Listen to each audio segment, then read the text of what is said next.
बघा मित्रांनो, आपण मागच्या वेळेस काय केलं होतं, जे घन काढण्याची पद्धत पूर्ण लिहून घेतली होती ती. आता बघा ते घन कसे काढायचे. ओके, उदाहरणार्थ 12 आहे.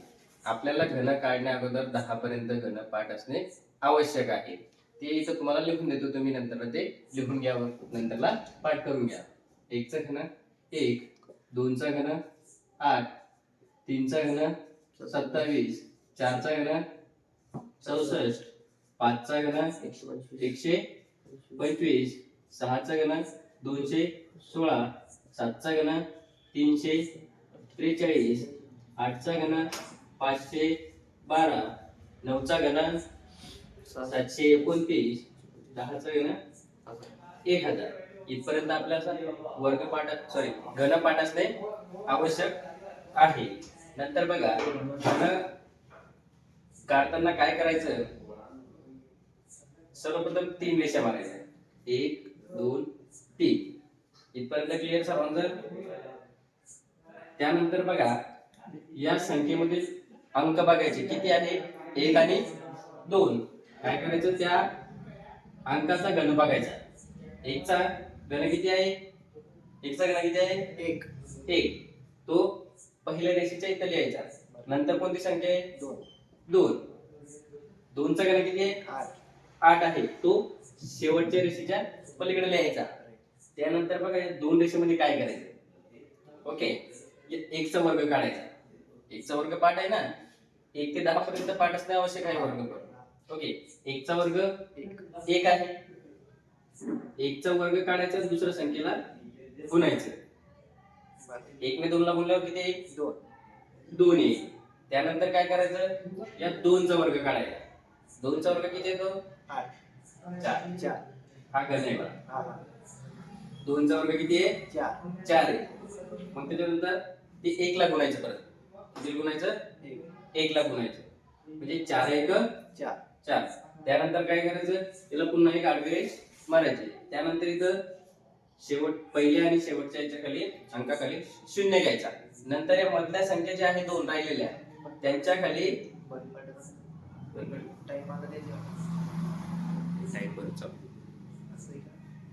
ओके. त्यानंतर बघा, याच्या मधील संख्या दिसत आहे त्यांची डबल करायची. डबल म्हटल्यावर 2 ची किती होईल, 4 होईल. आणि 4 ची किती होईल, 8 होईल. बरोबर. नंतर यांची काय करायची, बेरीज करायची. 8 ची 4 आणि 8, 12 शी 2 हात चाला 1, 4 आणि 2 6 आणि 1 7, 1 शी 1. अशा पद्धतीने आपण घन काढू शकतो. आपण बघा, याच्यानंतर आपण आपल्या जे नैसर्गिक संख्या आहे, संख्या आणि संख्यांचे प्रकार, त्याचे डेफिनेशन बघणार आहोत. आपण पहिले स्ट्रक्चर बघितलेलं होतं. बघा, पहिलं बघूया नैसर्गिक संख्या. नैसर्गिक संख्या, नॅचरल नंबर. ओके. नैसर्गिक संख्या बघा, आपण आपल्या जीवनातील कोणत्याही वस्तू मोजण्यासाठी ज्या संख्या चिन्हांचा उपयोग करत असतो त्यांना आपण काय म्हणूया, नैसर्गिक संख्या. जसं आपण कोणत्याही वस्तू वगैरे मोजत असतो आणि जे चिन्ह उपयोग करत असतो त्याला आपण नैसर्गिक संख्या म्हणूया. जीवनातील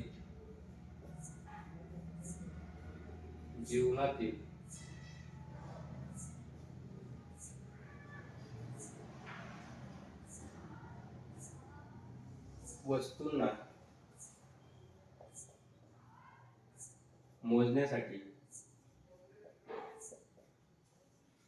ज्या संख्या चिन्हांचा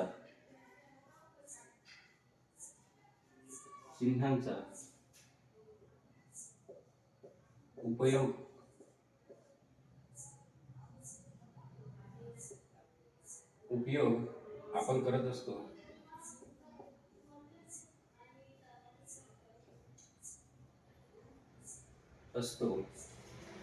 त्यांना नैसर्गिक संख्या असे म्हणतात. नैसर्गिक संख्या असे म्हणतात.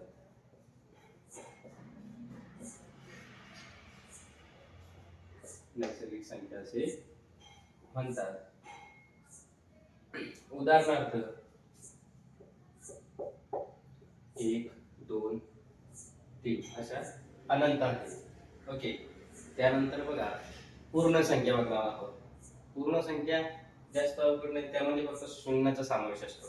पूर्ण संख्येमध्ये नैसर्गिक संख्येत असतात, फक्त त्यात शून्याचा समावेश असतो. बघा पूर्ण संख्येची डेफिनेशन. पूर्ण संख्या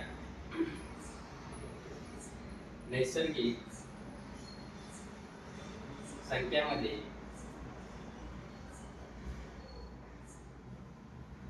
संख्यामध्ये शून्याचा समावेश केल्यानंतर आपल्याला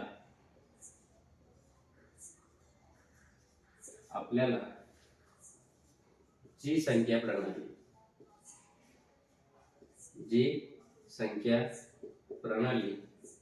मिळते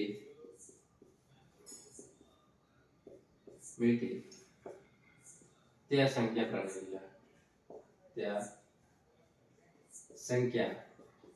प्रणालीला पूर्ण संख्या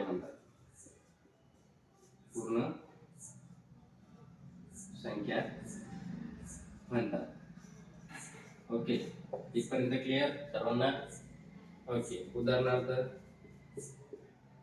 0 1 2 3 4 अशा अनंत आहे. त्यानंतर बघा पूर्णांक संख्या, म्हणजे त्यामध्ये नैसर्गिक संख्या पण असतात, पूर्ण संख्या पण असतात, पण पूर्ण संख्येच्या विरुद्ध संख्या सुद्धा असतात. आता इकडे कसे धन आहे पूर्णांक, या शून्याच्या अलीकडे पूर्ण येतात पूर्णांक संख्यामध्ये. ओके, पूर्णांक संख्येचं आपण डेफिनेशन बघूया. पूर्णांक संख्या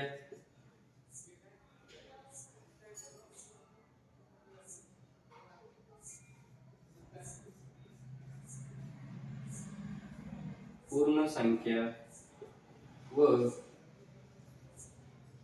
त्याच्या विरुद्ध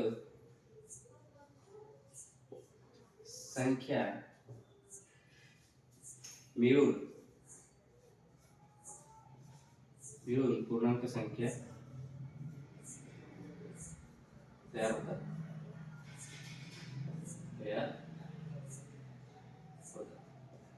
ओके, याच्यामध्ये बघा पूर्णांक संख्येमध्ये याच्या अपोजिट शून्याच्या इतर पूर्ण ऋण संख्या असतात. उदाहरणार्थ 0 1 2 3 ह्या पूर्ण कशा आहे? धन. जरी इथं चिन्ह नाही पण त्या काय आहे? धन आहे.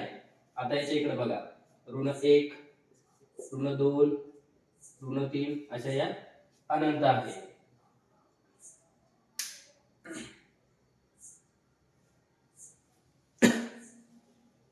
बघा आपण पूर्णांक संख्येचे काही महत्त्वाचे पॉइंट लिहून घेऊया. कोणकोणते ते बघा. सर्वात मोठी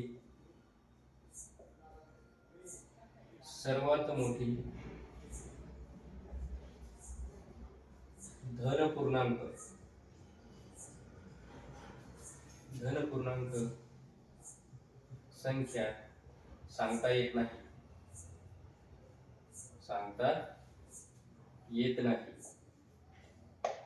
नंतरचा पॉइंट बघा दुसरा.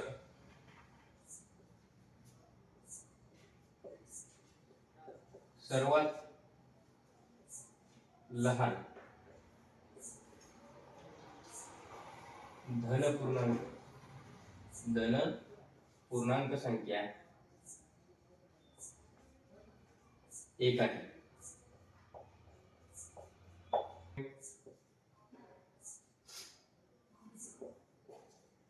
सर्वात मोठी ऋण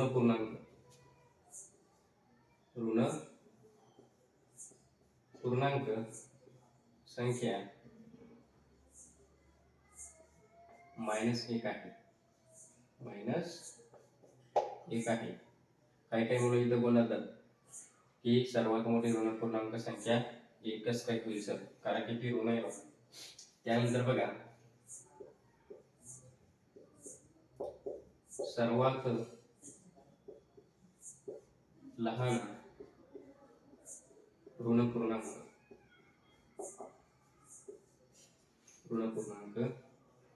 संख्या सांगता येत नाही, सांगता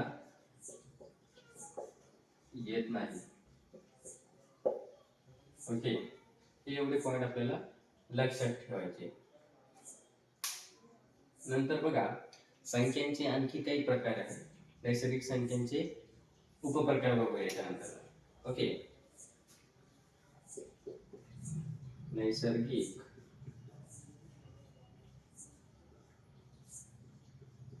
संख्यांचे उपप्रकार. ओके, आता नैसर्गिक संख्यांचे उपप्रकार मध्ये पहिला कोणता आहे? सम आहे. आपण पहिला बघूया सम. ओके, समसंख्या. समसंख्या म्हणजे ज्या संख्येच्या एकक स्थानी 0, 2, 4, 6, 8 यापैकी एखादा अंक असेल तर त्या कोणत्या संख्या आहे? समसंख्या आहे. त्याचे डेफिनेशन लिहून घेऊया आपण, किंवा असे पण लिहू शकता, ज्या संख्येच्या एकक स्थानी 0, 2, 4, 6 यापैकी अंक असेल त्या संख्येला समसंख्या म्हणतात. आणि किंवा एखाद्या संख्येला 2 नेहमीचे भाग असला तरी त्या संख्येला आपण समसंख्या असे म्हणू शकतो. ओके, एखाद्या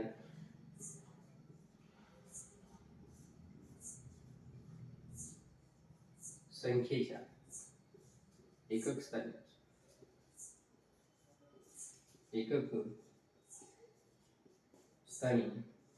0, 2, 4, 6, 8 यापैकी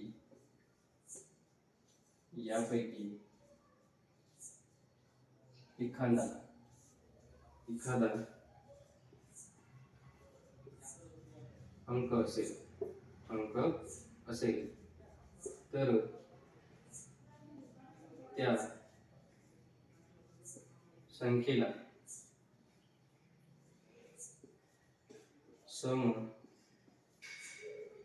समसंख्या असे म्हणतात.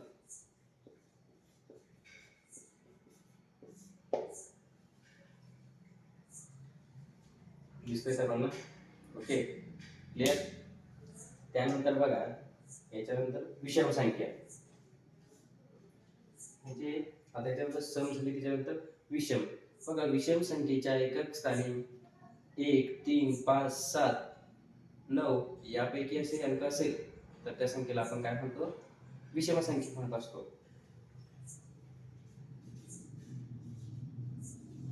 याचे उदाहरण घ्यायचे काय? ओके, ओके, उदाहरण.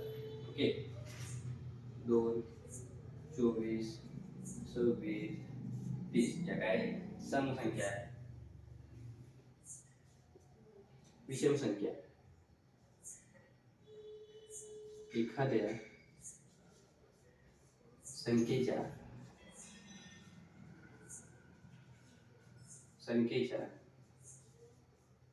एकक स्थानी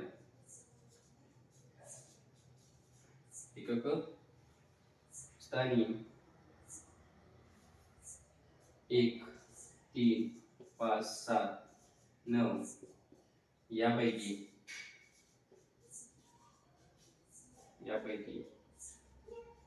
एखादा अंक असेल तर त्या संख्येला विषम संख्या